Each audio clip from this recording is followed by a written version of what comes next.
যে আসলেই তো পুরুষরা 4টে বিবাহ করতে পারে, তোমরা কেন পারবা না? রিয়া নামে একজন বোন আমাদের কাছে পশ্চিমবঙ্গ থেকে প্রশ্ন পাঠিয়েছেন। তিনি জানতে চেয়েছেন ছেলেরা 4টি বিবাহ করতে পারলে আমরা কেন 4টি বিবাহ করতে পারবো না। দয়া করে কোরআন সুন্নাহ ভিত্তিক জানতে চাই। জীবন, আপনি খুব সুন্দর একটি প্রশ্ন করেছেন।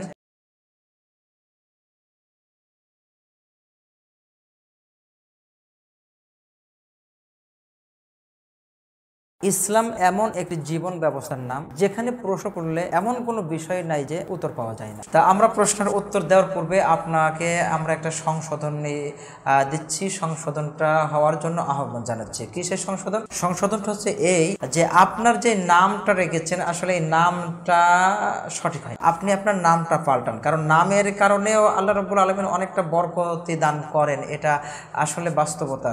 এই জন্যই তো আল্লাহ রাসূল বলেছেন আল্লাহর কাছে সবচেয়ে প্রিয় নাম হলো আব্দুল্লাহ এবং আব্দুর রহমান। তা আপনি আপনার নামটা দেখুন রিয়া, হয়তো আপনি জানেন কি জানে না এর অর্থ।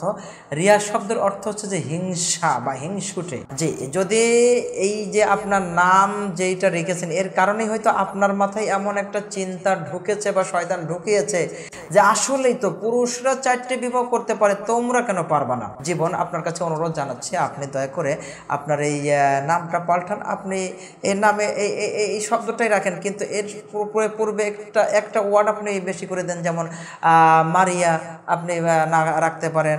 এইভাবে আপনি সুন্দর একটি নাম রাখুন, অথবা আয়েশা, খাদিজা, এইভাবে একটি সুন্দর নাম রাখুন। ইনশাআল্লাহ আল্লাহ হয়তো আপনার হেদায়েত নাসিব করবে বা আপনার রহমত দান করবেন ইনশাআল্লাহ।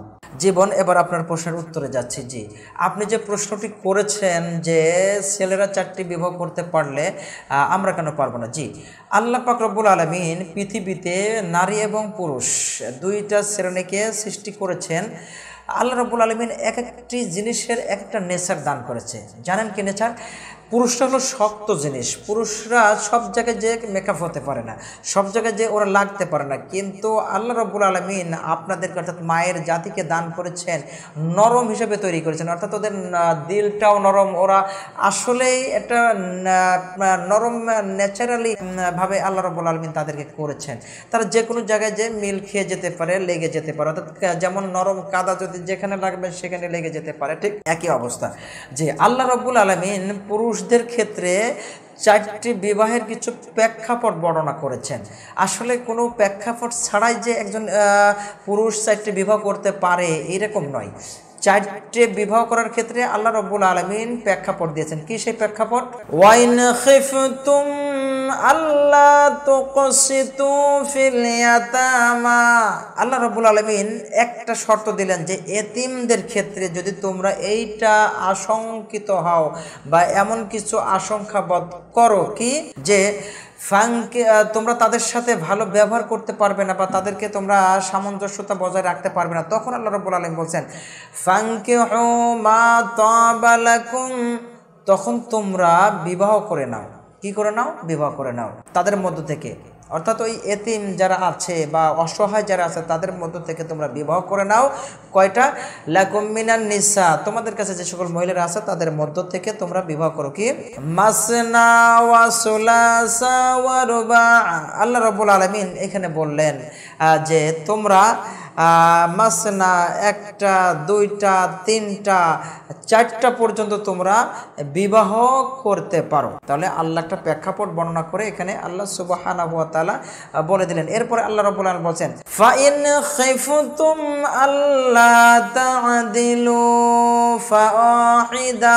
আল্লাহ রাব্বুল আলামিন উল্লেখ করে দিলেন যে যদি তোমরা এটা আশঙ্কা বোধ করো যে তোমরা তাদের সাথে ন্যায় নিষ্ঠতা দেখাতে পারবে না, তোমরা তাদের সাথে সুন্দর আচরণ দেখাতে পারবে না, এমন যদি তোমাদের আশঙ্কা হয় তাহলে তোমাদের জন্য একটাই যথেষ্ট। সুবহানাল্লাহ। তাহলে আল্লাহ রাব্বুল আলামিন দেখুন কতগুলো প্রেক্ষাপট দিলেন। এছাড়া যদি একজন পুরুষের সামর্থ্য থাকে যে সে 4টে স্ত্রীর জৈবিক চাহিদা পূরণ করতে পারবে, তারপরে মানসিক, দৈহিক এবং দুনিয়ার চাল চলনের ক্ষেত্রে যা যা কিছু লাগবে সব কিছু যদি সে বেয়ার করতে পারে একজন হাজব্যান্ড হিসাবে, তাহলে তার ক্ষেত্রে 4টে বিবাহ করার অনুমতি দেওয়া হয়েছে। জি, 4টে স্ত্রীর সাথে একজন পুরুষ 4 দিন 4 জায়গায় তারা হচ্ছে আসলে আল্লাহ রাব্বুল আলামিন তাদেরকে এই ক্ষমতাটা দিয়েছেন। কিন্তু একজন স্ত্রী 4টে স্বামী গ্রহণ করলে ওই স্ত্রীর জীবন তো নাশ হবেই, ঝগড়া ফেতনা ফেসাদ কেমন বাঁধবে একটুখানি শুনুন। ধরুন আপনি 4টে পুরুষকে বিবাহ করলেন, 4টে পুরুষকে বিবাহ করার পরে এখন রাত যখন হলো বা যখন দিনের যে কোনো মুহূর্তেও হতে পারে, আপনার একজন স্বামী বলছে আমি এখন তোমার সাথে থাকবো, আরেকজন বলছে আমি তোমার সাথে থাকবো। এখন 4 জন যদি হিংস্র জন্তুর মতো, কুকুরের মতো যদি আপনার উপরে হামলা দিয়ে পড়ে, আপনি কি ঠিক থাকতে পারবেন? অবশ্যই নয়। আর আল্লাহ রাব্বুল আলামিন আপনাদের মধ্যে অর্থাৎ মেয়েদের মধ্যেও এমন কিছু নেচার দিয়েছে যে তারা একটি স্বামী পেয়েই তারা খুশি হয়ে থাকে যদি ইমানদার হয়। আসলে যদি ওই যে যারা নর্তকী, যারা বেশ্যা, যারা দেহ ব্যবসা করে ওই রকম বেঈমান খারাপ হলে পারে তাদের দ্বারা 4টে কেন, তারা 100টার বিছানাও যেতে পারে। ওটা তারা দুনিয়ার চাকচিক্য বা দুনিয়ার শান্তি লাভ করার জন্য বা দুনিয়ায় টাকা পয়সা ইনকাম করার জন্য।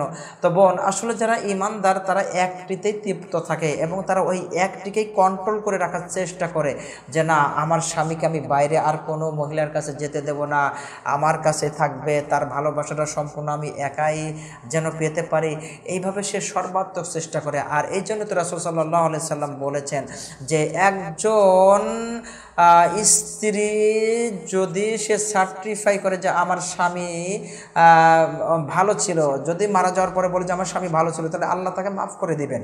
আবার ঠিক একইভাবে যদি একজন পুরুষ অর্থাৎ তার স্বামী যদি বলে যে আমার ওই স্ত্রীটা ভালো ছিল, আল্লাহ তাকেও মাফ করে দিবে। সুতরাং এই সমস্ত অসার কল্পনা ভিতরে না নিয়ে আসাটাই ভালো। সর্বোপরি বলবো যে আল্লাহ রাব্বুল আলামিন যেখানে যেইভাবে যে বিধানটা দিয়েছেন সেই বিধানটা সেখানে সেইভাবে মেনে নেওয়াটাই হচ্ছে একজন ইমানদার মুমিন ও মুমিনার কাজ হবে। অসার কল্পনা, চিন্তা চেতনা ভিতরে না নিয়ে আসাটাই আমার আপনার জন্য কল্যাণ হবে। কারণ আপনি যেটা জানি না, যা বুঝি না, যা চিন্তাই আমাদের আসে না, সেই জিনিসটাই কিন্তু আল্লাহ রাব্বুল আলামিন জানেন, আর তিনিই আমাদের এই বিধানটা দিয়েছেন, শাশ্বত বিধান। সুতরাং এখানে আমাদের আর বেশি কল্পনা করার দরকার নাই। আমরা আসুন এই চিন্তার মধ্যে থাকি যে আল্লাহ আমাদেরকে যেভাবে দিয়েছেন সেটাই পালন করব। আল্লাহ আমাদেরকে তৌফিক দান করুক, আমিন। তোমরা যা জানো না তা তোমরা জেনে নাও। আল্লাহ সুবহানাহু ওয়া তাআলা এইভাবে বলেছেন, ফাসআলু আহলা যিকরি ইন কুনতুম লা তা'লামুন।